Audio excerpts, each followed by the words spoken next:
Brian. Jason. And this is the Perfectly Screwed podcast. How are y'all doing today? Lovely here in Marion, Indiana. Nice day outside. Yes. Nice day inside. What is this, episode 88? Episode 88. Yeah, we're almost to the hundreds, man. We got to do something. We got to figure out something special for episode 100. Because, I mean, that's a milestone in the old episode thing. It's a lot. It is a lot. Not a lot compared to some podcasts, but a lot for us. Right. Absolutely. Going on a year and a half of this shit. By the way, did I tell you, eventually the studio is going to have a door right there. So you will be able to very soon access this from the outside and you won't have to walk through the whole house. Oh, really? Yeah, that's why I cleared out the bushes right in front of the studio. Gotcha. Where that window is, right, that used to be there. Right. There's going to be a door there, so in a porch, and we can just walk up into the studio from the outside. Convenient. Yeah, I thought so.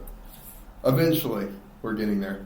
But I'm going to start renting the studio out to like performers, like have them pay me to come in here and sing, make a little money for the podcast. I mean, dude, if you hung up some acoustic paneling, yeah, a couple microphones is all you need. Yeah, sounds good. Yeah, I'm saying. But anyways, what are we doing today, man? Yeah, we're a minute 37 in. I don't want to get too far in because this is a big subject. Waco, Texas. David Koresh. Oh, Waco. Davidians. The Davidians. Oh, you know about the Davidians, oh, dude. Absolutely. You were probably a Davidian yourself back in the day, weren't you? All David Koreshing out and stuff. I mean, I was... When did Waco happen? 93? Yeah, and I was born in 83, but I mean... Yeah, you were 10. You were 10 when I was 16, 17, 18, I absolutely probably would have fell victim to his prey. Well, what do you know about Koresh himself? Right, I mean, I don't know... You don't know a lot about his religion? He thought... Well, I don't know a lot about... Said he was Jesus. Know a lot about his upbringing, but yeah, I mean, I know at the point that he started to gather a following... Yeah. Charismatic. Mm-hmm. Well, he said extremely bright, extremely charismatic, right? Extremely well spoken, and extremely knowledgeable on exactly what the Bible means. Well, this is why I have a problem with religion on a whole. Well, one of the many reasons. But yeah, no, he said he was the Son of God. He said he was the return of Jesus Christ. Right. And not only that, but Koresh also, after a while, he said that no man in the Davidians could have sex with their wife. That only him, the blessed one, right, could, baptize them with his sperm. So he was just fucking all their wives. Like, and 93, and then, before him you had Jim Jones. Yeah. And before him you had Charles Manson. Who was the one? Right, you also had the who was Heaven's that? Gate. Heaven's Gate. That's the ones I was thinking about. They all suicided themselves. This all happened, right? 70s, 80s, 90s. Mm-hmm. Okay? Again, this is all basically following... So MK Ultra, right? We've talked about that before. A government-ran mind control study, basically, right? Yeah. Administering drugs and substances to people in order, with the agenda, with the goal of trying to learn to program and control people's minds. Correct. And then all these guys follow this, right? And Manson was definitely involved in MK Ultra. Definitely. You know what I mean? 100%. Yeah. So, well, they even acknowledged that he was an MK Ultra agent. But just because our government says, okay, we're no longer doing the MK Ultra, doesn't mean they're not continuing to do the MK Ultra. Well, our government does a lot of things. It just seems fishy that all these guys basically, the same exact thing happened, right? They had a spiritual awakening. Dude, I mean, I've taken LSD.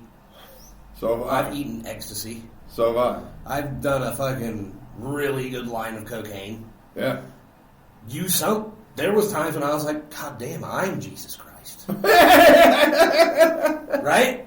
I am. I know exactly what the Bible was trying to tell me, what the metaphorical story is talking about, right? Enlightenment. Holy shit. Like, I really am a son of God, you know what I'm saying? Like, now, and if you are charismatic, right? yeah. And you're willing to stand up and preach it, and you find the right people to preach it to, all of a sudden you've got 1,000 fucking people.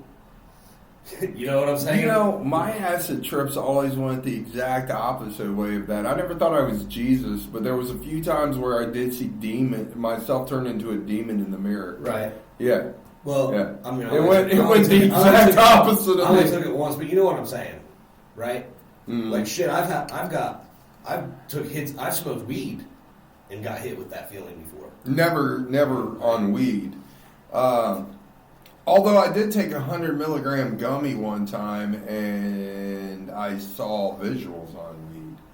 But yeah, if you take 100 milligram gummy of weed, dude, you start tripping the fuck balls. Right. But shrooms, I always trip on. LSD, I didn't like. I took it twice. Both times I had weird fucking thoughts. Like, I'm a demon. And maybe I should just go kill people. And it's just weird shit in my brain. But see, like the other thing about the Bible is you can find the message in the Bible and preach it and make it make sense that this whole world is fucked. Oh, yeah. And this is what we need to be doing. Well, when you get weak-willed We have to separate ourselves from that world. Right? Mm-hmm. Right, and if you get enough of a following, and it seems like this is what all happened to all of them, right? They get enough of a following, then all of a sudden, in comes the government. Right. In comes the government, and then we're getting the government story, right, on the government-ran media, newspapers, TV, about what was going on, and then we buy into it. But what was really going on? Mm-hmm. Well, see, why Waco is so amazing is that Waco was the first time where a cult actually stood its ground, and for a while, it was like 50-something days that this went on. I mean, it was like 2 months. And for a while, they didn't only stand their ground, they were winning. I mean, they waged war against these motherfuckers. They had 50 cals. Sniper rifles, and as long as you're behind the fort, yeah, you're not the one getting into the fort, and you have enough weaponry and enough human beings to cover all entrances. I don't give a fuck who you are. Yeah, right. But again, what exactly was the reason? You know what I'm saying? The reason the government's trying to get in there, and ultimately, what happens is a fucking fire. Yeah, that's what actually caused them to leave. It would have never ended if it wasn't for the fire. Right. So, like, I guess my thing is, at what point, if you're the government, the law, dude, what are you doing? Yeah. Get the fuck out of there. Let them go back to what they were doing. Devise another plan of entry. You know what I'm saying? And then execute that. I mean, Jesus fucking Christ.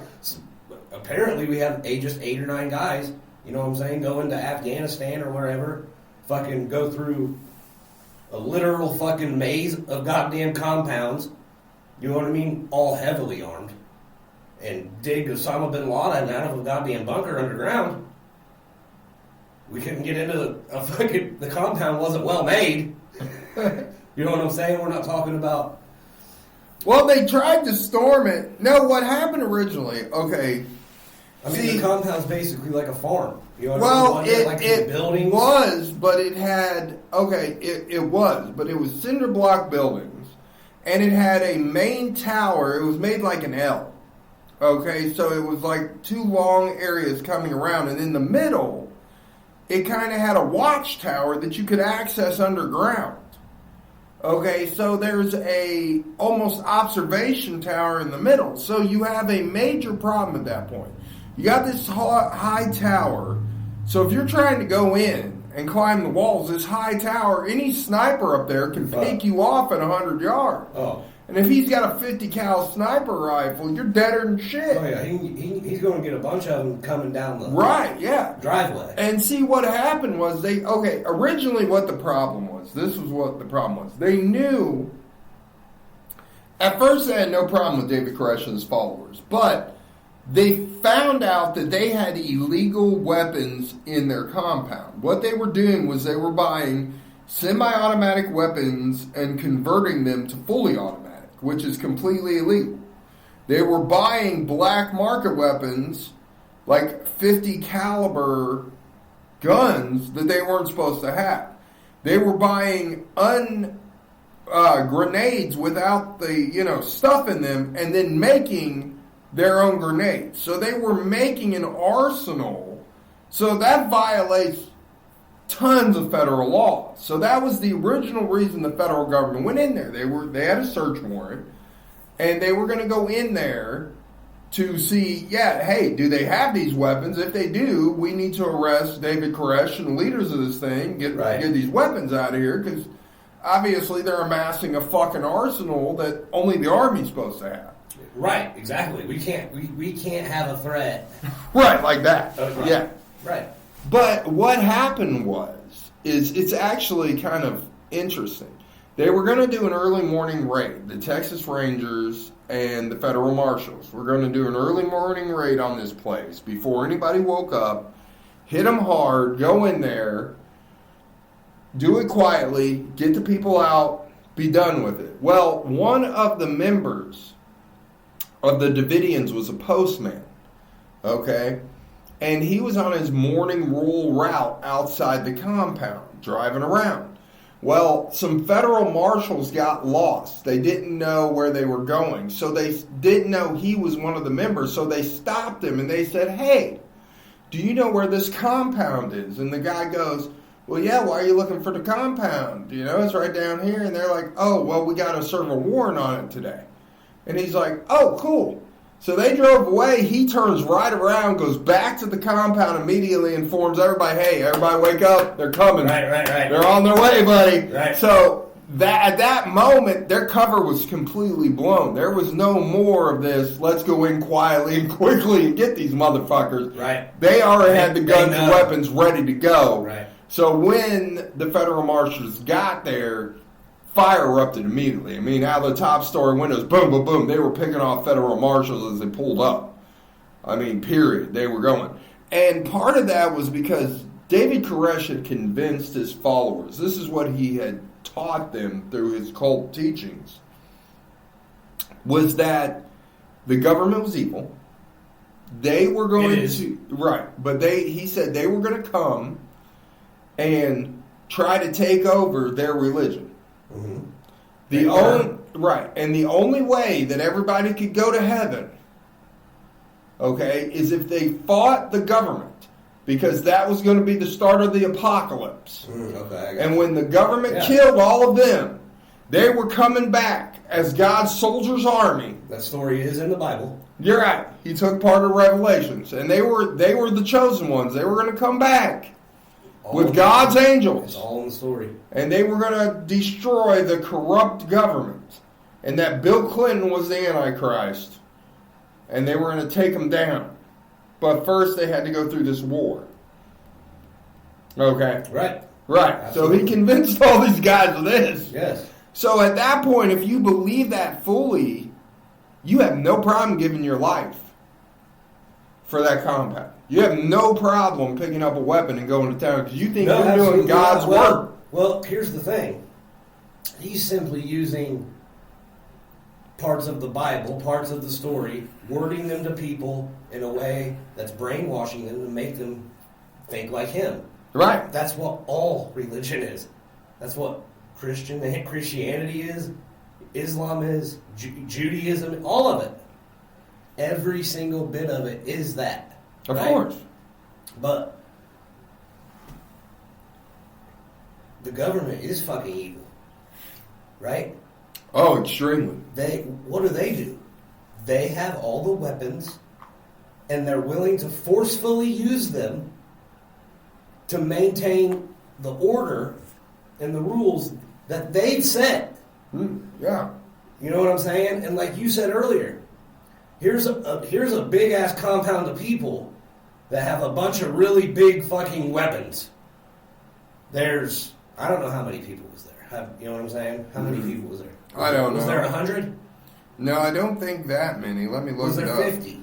I think there was at least 50. You know, we got 50 fucking dudes and probably some women who are yielding these unbelievable weapons, and they got themselves sealed in. You know what I'm saying? Mm-hmm. Like we're having a hard time overcoming this unless we literally drop a bomb on these motherfuckers. Right.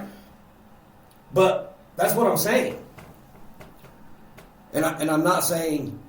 I guess my thing is this. The truth is, for things to ever change and for the government to not have the control they have, to live in a world like that, somebody has to make a stand against them. You know what I'm saying? Yeah. And the only way to make a stand against them is to be able to defeat their weapons. To have enough weapons and enough people that it's not worth going to war with them. But the other thing is, that group of people, right? See, you have to be willing to be armed. To be the hero, you have to be willing to be the monster, right? So you have to be willing to be armed, stand toe-to-toe with the government, but the only way to make a real change is that at that point, you can't use violence first. You can't start picking motherfuckers off as two fire marshals coming up the drive. You know what I'm saying? Because you've been tipped off. Well, look, there was 46 children, 82 people were killed, but some of those included children, and 35 were released, and 9 escaped from the fire. So what? 126 total people. Over 100. 126 people were there. So there was 126 people, and they actually killed 82. So if I got 126 people that are amassing a bunch of fucking weapons, bro, in the snap of a finger, I can have 250 people, Yeah. 500 people. Oh yeah. 1,000 people. Look, when you Boom. when I you could get 10,000 yeah. people with 10,000 guns. When you get to 126, you got to shut that fucker down. Right. Because, like you said, next you know, there's 300 people out there, 400 people. Now he's got a small army. Now you got an issue, a real problem. Yeah, now you got an issue. You got 400 motherfuckers inside a secured bunker, all with 50 caliber handguns Right. and, you know, Because, automatic like I said, weapons you and know, grenades. But the truth is, if somebody's actually trying to build a peaceful rebellion against the government, right? They have to be armed. There has to be a shit ton of them, but they have to be they have to not be the aggressor. Well, first of all, you can't build a You have to rebellion hang on the against cross. the government. There's too many of them.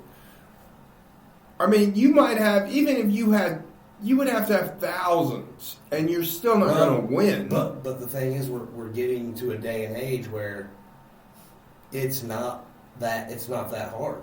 Mm-hmm. It's not that far-fetched or unreasonable to think that you can't amass 10,000 people, bro, with the way you can reach out to people. Right. With technology and the internet and cell phone and computers. Well, in nowadays age, you don't even need 10,000 people. You just have one good hacker who can hack into the Right. weapons Oh, yeah, system of our absolutely. government. Yeah, He would control all the nuclear weapons we own. That's why they shut them down too. Yeah. Right. Because if you were a really good hacker and you hacked into the national weapons and you had access to launch any nuclear weapon that we had on this soil, guess what? You have control over the government at that point. Oh, absolutely. Because one push of my button on this Mac computer, and guess what? I'm wiping out the whole U.S. right the fuck now. Or else you bow to me, I mean, you got to shut them down. I mean, that's too much of a threat. That's too much of a danger. Right.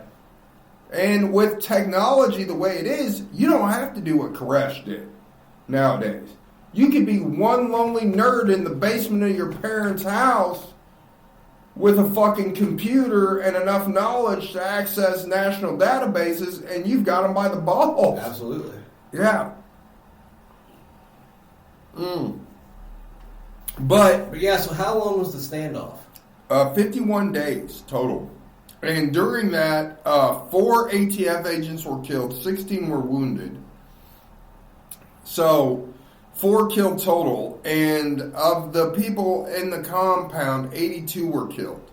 So, 6 were killed on February 28th when it first started.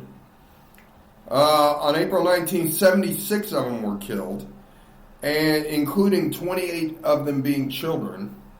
And 82 were killed total. 11 were wounded. See, the Davidians have been around since the 50s. Okay? But Koresh took it to a whole different level. He took it to a level that was way beyond, what the Davidians originally thought. Because they, like we said, they went over there. Actually, I have no problem with what the ATF did originally, okay, during this siege. Because originally they peacefully went there. It wasn't like when we talked about Ruby Ridge. Right. They didn't come there in full combat gear, trekking through the woods trying to shoot people for no fucking reason. It wasn't like Ruby Ridge. Right. They pulled up there with a valid warrant to search the premises. And before they even got the ATF agents out of the trucks, these motherfuckers started loading on them with fully automatic weapons. Mm-hmm. Right. I mean, at that point, what choice do you have but to kill people? Well, they had already made the choice. He had already convinced all those people. Yeah. That the day was coming. The day was coming. Mm-hmm. Because why? How would he know the day was coming? Well, he's fucking black market buying and dealing fucking guns. Yeah. Right? You're bound to get caught. And so, right. like you said, there's enough suspicion. We got a warrant. We're just going to go in there and, question them and serve the warrant. Yeah, it's coming, and you start fucking firing bullets at these motherfuckers. You know what I'm saying? You made that decision. War's on. As soon as the government shows up, and they're going to show up, we're fucking firing. You know what I'm saying? And it's going to be a war because we're not coming out. And they can't get in here. Mm-hmm. Look at where we've got everything covered. They can't get in here. Because how long was Koresh the leader of this compound? Oh, about a year. Right? So the whole year he's preparing. Oh, yeah. He was preparing for war to begin with. Right. This is the thing. They were not Davidians. What Koresh and them were was a militia group who hated the government. Right. They had nothing really to do with religion. He just used religion as a cover to get a militia group started. Absolutely. That's what he was. Right. He was the militia leader. Right. And he was trying to overthrow the government. And he was trying... you got to start somewhere. Right. And he was trying to use religion as a way to overthrow the government. And the only way to overthrow the government is to start a religion. Because that's the only way to get the following.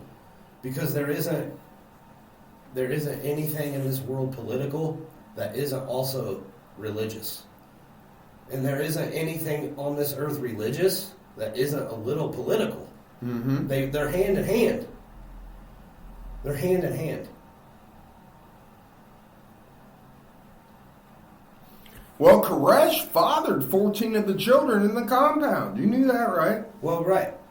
He had. Right. Well, that's how. Koresh was the only one who could have sex. That's how you know this dude's motives weren't legit. Right. They weren't to try to peacefully overthrow the government. No. Right? They were out for fucking blood the whole time. Yeah. He just happened to, And he was getting as much booty as he possibly could. Every time someone joined the compound, he's like, well, you can join, but to go to heaven, you got to let me bless your wife repeatedly. Like I said, if you've read the Bible and you understand it, you can put it together in a way that sounds like a convincing story, right? Yeah. Of what's going to happen. Look, this is what it says is going to happen. And this is what's happening. And this is what's happening, right? We're taking And arms. God told We're me. taking arms, right, the whole time, for a whole year, dude. That's a long time. Yeah. Think about living 1 year of your life going right now and just falling victim to the Branch Davidians, baby. You know what I mean? It's not Koresh, but it's his reincarnation. It's Brian Kennedy. Brian Kennedy is standing up, dude, just preaching. Holy shit, what he's saying is coming right out of that book. And it's making a lot of goddamn sense. For a whole year. You're not going to work, bro. You don't have a job, right? Your only job is, if you're a woman, you're fucking Koresh.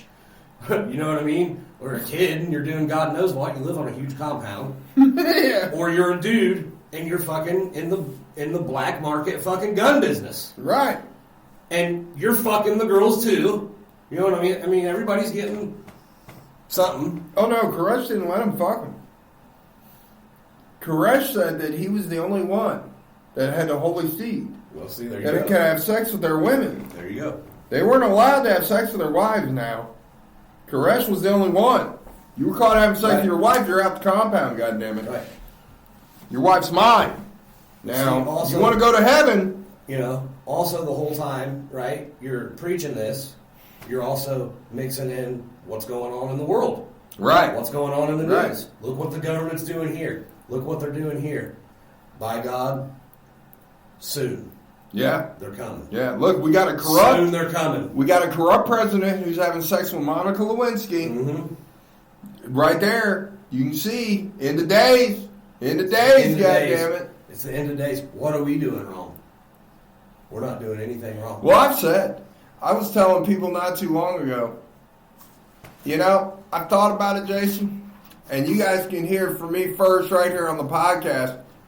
I'm going to start becoming a televangelist, goddammit. Dude. Yeah, I'll tell you why. I'm going to tell y'all why. There's a lot of money in televangelism. Have you ever seen the commercial? I'm having an awakening right or now. the infomercial for the people that send the holy water or whatever, the holy spring water? Have you ever seen this? Uh-uh. Yeah, it's like an infomercial, right? You fucking Yeah. pay like $9.95 for like a packet of holy spring water. And then they've got these testimonials on there, people talking about I was broke, or I was fucking addicted to crack, or I was this, or I was that. This is what we're going Bought to this do. holy water, it got shipped to my house 2 weeks later. This is what we're going to do, Jason. Perfectly. I fell into $75,000 2 weeks Look, later. Jason, you're going to have a crippling disease that's going to take away your ability to walk real soon. Now, I feel the power, Jason. Mm-hmm. I'm the blessed one. We got to get some followers. I'm going to touch you, bro. You going to come out the chair. You going to come out the chair and feel the power of God. Praise Jesus. Jesus said, he put it in my hands, Jason, and you're going to feel it. He hasn't walked for 16 years. But today I'm here. But today, through the power of my healing hands, You're going to walk. I'm starting a televangelism program right on the YouTube. But it literally is that simple. Yeah, it is. It really is. It's that sad too. That these, my favorite one is that Indian guy. Oh my God, what is his name? I don't know his name. I wish to God I could remember this motherfucker's name. He's Indian and he's always healing people. And he gets on. He used to get on the TV late. It used to be like late at night. He would get on there and he'd be like, "If you want a blessing from the Lord, just send $9.95. Oh, yeah. $9.95, and the blessings will come in. The more you send, the more of the blessing will flow." Yeah, it will. Yeah, it will. Yeah, it will. The Yes. more you send him, the more the blessings come. It's like, have you ever seen Don't Be a Menace to the South Side? Yes, You do something yes. right. Like, Don't ask why the don't preacher. ask. No questions. Yeah. Don't ask why the preacher needs a new car. Like, how come the preacher have to have a nice house? Yeah. Don't ask why the preacher needs a new car. Don't ask no questions. I got 50 over here. He goes, nigga, get the plate around that side. Dude, it's also like, have you ever seen the George Carlin bit where he talks about like what religion has done is convince people that there's a invisible man Yeah. who looks down and watches everything you do, you know what I mean? Yeah. And he's got these 10 rules. And if you break one of these 10 rules, he's sending you to burn and scream and torture for eternity. But he's all knowing, all loving. You know what I mean? But he loves you. Well, what I find funny about the Christian religion is if you look at it, it's directly taken from Greek mythology and people don't get it. Right. What did the Greeks have? Hades. What did the Christians have? Hell. Well, it's Same place. a story that predates Christianity. Predates, all of that. It's the greatest story ever told. Yeah. That's what they call the Bible. It's the greatest story ever told. It's because it's the only story ever told, the oldest story ever told. It's Right. just a story Yeah. talking about a battle between light and dark, good and evil, right and wrong, Yeah, but truth and lie. you would think at this point people are educated enough to realize that it's made up. It was made up by the fact that you had unintelligent humans who did not understand science and technology, who could only explain what was happening around them through Right. extra godlike forces.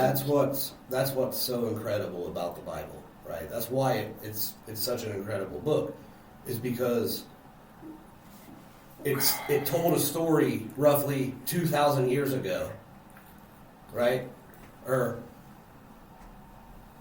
1,000 to 2,000 years ago, basically, is when the modern day Bible was basically structured and put in to the form that it's in English. Mm-hmm. And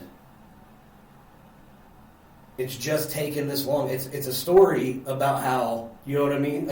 Again, the battle between good and light, and how there's going to be an end of days, and there's going to be a battle, and there's going to be awards, because when they wrote it that way, and knew that this was coming, that there was going to be a point in time in history where we can't brainwash everybody. Yeah. People are going to start waking up. Yeah. And then there's going to be more and more and more religions, right? And there's going to be race wars, and then there's going to be transgender people and gay people, and we're going to separate the fuck out of everybody, right? We're going to cause total fucking chaos. It just amazes me. And it's all going to come to a head, and it's all going to have been predicted. It just in this amazes book. me in this day and age that people are still practicing this when it's clearly bullshit. Right. It's like these people go to this place and they all lie, and half of them lie. They sit there and say, "Oh, I'm talking through the Holy Spirit." Well, that's... Right. What the fuck? There ain't nothing talking through you. Right. You are fucking making that shit up, and then you got a bunch of other motherfuckers standing around going, "Oh yeah, yeah." Well, the major control factor comes from I've tricked you into believing that if you come in here Yeah, once a week yeah. and you, out of your own mouth, say that you believe in Jesus Christ, you can go out there for the next 6 days and do whatever the fuck you want. You can be the most evil, biggest piece of shit person on the face of the earth. All you gotta do. You know why? Because if you're coming in here Sunday and you tell me you believe in Jesus, He forgives you. Yeah. He forgives you, and you're still going to heaven. Think about the fucking mind control that creates and the chaos it creates. Yeah, but the sad part is none of that exists. Right. And people need to wake up that, look, the evil that you do is just you. It's not a little devil making you do it. It's you. Right. You're just a piece of shit, and you need to wake up to the fact that you're a piece of shit and stop being a piece of shit. And more people are. But it also comes at a price, because it comes at the price of the more people that are waking up, the more people that actually go further down the other side. You know what I'm saying? Right. Start their own religions, or born a woman, change yourself into a man. You know what I'm saying? Like extreme. Well, again, Extreme I shit. think that's why I think reincarnation and Buddhism makes more sense than any of them, because that's the only one that's out of the norm of all these religions. It's not the same story. And I can prove 100% in life that karma exists. I've seen it. I know it does. I've gotten karma in my ass for bad things I've done. Well, yeah, That I deserved. Yeah. And I've seen other people get karma for all the bad shit they did. And not only that, reincarnation makes sense because, like you said, transgender. I mean, if you think about it, if you were a woman in your previous life and you were reincarnated as a guy, right, you would still feel like a woman. absolutely. So it It's would very make possible sense that you would, right. that you would want to change back to a woman, because you would still feel Mm-hmm. like you were in your previous life. And that explains homosexuality. That explains, transgenders. That explains all of that. Right. That, hey, maybe in your previous life you were a girl. So in this life as a man, of course you don't feel right in that body because you're used to being a female. So you're still living that past life as that you're a female. Maybe it takes a few In reincarnation your mind. cycles Right. to get you adjusted to being a guy. Mm-hmm. Just like if I was reborn a woman in my next life, I'd probably be either a lesbian or be like, you know what, I think I'm going to change back into a guy because I'm so used to being a guy in all these previous life cycles. Right. Right. And it causes the separation. Right. It causes the separation because for so long, so many people have been brainwashed into one way of thinking, right? I mean, Christianity, they're not, you know what I'm saying? These people don't believe. What's crazy is Christianity, followers of Jesus, right? Resurrection and reincarnation, I guess, aren't the same exact thing, but they believe that Jesus died, right? Became a spirit, and then came back in flesh. Yeah, because he was talking to other Right, people and exactly. said, you can touch my body and this and that. Right. So that's still reincarnation. That's still reincarnation, right? But they don't believe in reincarnation, right? They believe when you die, you're going one of two places. Well, some of them do. Some of them believe you stay in the earth until the judgment day, which Right. is never going to happen. Right, depending on what's set. Right. Right. But, again, reincarnation is just the one that makes the most sense. And there's so much proof for it. And this and that. I'm the kind of person, and I always have been, look, you got to prove something to me. Okay? Saying believe it without proof, Right. that's stupid. Believe is to be in a lie. Right. Right. That's Yeah. all believe is. To say I believe in something is to say that I actually am not 100% sure. I don't really know. No, and the sad part is most of these Christians don't even believe it. They're just doing it in case. Oh, of course. They're like, in case this is true, No, it's still. I don't want to go right. to hell. Right. Well, for so long it was like the social norm. Right. Right? Like you're outcast if you're not on Facebook. Well, back Right. then it was you're outcast if you're not a Christian. Right. Right. Right. So now they're just like, well, let's be sure. Like my brother, for instance. I know that's why he did it, because he lived his whole life being an alcoholic and cheating on his wife and doing all the whole evil things that you would consider evil. He did it his whole life. And then when he got older, all of a sudden he's reborn and he's like, oh, now I'm a Christian. Well, no, you're fedging your bets is what you're doing. right. It's like if you're gambling. You put a little extra on, you might bet on black hoping that, on the craps table it's going to hit black, but you want to put some on the pass too, just in case. You're wrong. And like when I was talking about enlightenment earlier and people like having this awakening, so like you just said, reincarnation seems to make the most sense, right? Right. But do you believe in reincarnation? Or do you know for a fact that when you die, you don't really die? Oh, yeah, I know for a fact that Right. when you die, you don't die. Now, Right. that's a fact I know. Because I've seen enough things But- personally in right. this world to know that there is something Right. after this. So if inside yourself there comes a point in your life, right? Because I never used to believe Right. in anything. I didn't believe in God or Right, neither did I. or reincarnation Yeah. or you know what I mean. Like it was, what the fuck's this life for? Fuck life. You know what I mean? Can't wait to die. When you're dead, you're just dead, right? That's what I used to believe, too. But then if you you start But then I started studying. studying, you start Yeah. learning, you start reading, you start getting more access through technology to information. Like for me, like if you take the time to go on YouTube and watch 10 or 15 minute clips of people that's had near death experiences, right? And you sit there and watch 50 of them. To me, then it just becomes about you're knowing in yourself that what I'm watching and what they're saying right now, they're not lying to me, Right. right? You know, one person could trick me, 2 people could trick me, 10 people could trick me.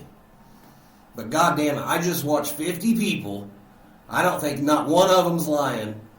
All tell me a story, a truth. They died. And it's all the same story. They died. They went to this place. And got all this knowledge on how this whole operation really works. And then they came back to life. Right. And their whole life has changed. Right? What's changed? Their whole mind has changed. Right. Their whole attitude, their whole outlook, their whole way of life has all of a sudden changed. And what's funny Right. is So I'm none the of them same have way. ever seen angels. None of them ever said they saw Jesus. What they say is they saw light. They went to a place where they were calm. They were surrounded by light. Right. And a being of light told them, hey, it's not your time yet. Go back. But when you come here, you'll be in the light. You get it. This place is you see where you're coming. Right. You'll be in the light. You're gonna be There here. wasn't You're coming relatives back. standing around going, hey Right. guys, we're in heaven, J. No, none of that. There was one being that said, you will be in the light when you get up here. But you got to go back for now. And then once you're in the light, you're going to go back again. But yeah, it was. And you know what's funny? If you read the text about reincarnation, and I've read a lot about reincarnation, about the kids that are being reincarnated. Yeah. And there's whole books about Past it. lives. They Right. remember past lives. And they say, I remember being in the light with the being that controls the light. And they sent me back to my next life. That's the same thing that people have near-death experiences experience. They experience the light. They experience that being. That being said, hey, you'll come to the light eventually and we'll send you back again after that. But right now you got to go live this one for a little while. Right. Then you'll come to the light and we'll send you back again. Don't worry. And see, whether that's reincarnation and this is reality, or whether that's a simulation, again, Or whether that's simulation. reality and we're getting sent back into the simulation. Right. And simulation does make sense too, because if you think about it, if this is all computer and it's a simulation, of course you would recycle programs. Right. You wouldn't make new programs every time one program died. The program would go back to the motherboard, which would be light. And the motherboard would go, hey, we're going to send you back. You're going to be a new program this time. Right. So either of those makes sense, but it still comes down to the basic principle of reincarnation. Right. And to me, like, wherever you do go, it also seems to me like you're going to have a choice. Right? Yeah, whether you come back or not. Yeah, you can, it's not your time, you need to go back, but I think you could probably still choose if you want to. Yeah, to stay here for a little while. Right. Of course. And we'll send you back to someone else here in a little while. If you didn't like that one too much. Right. Right. But anyways, guys, that was our episode on Waco and a little bit about religion. Hope you guys enjoyed it, and we will see you next time. Later.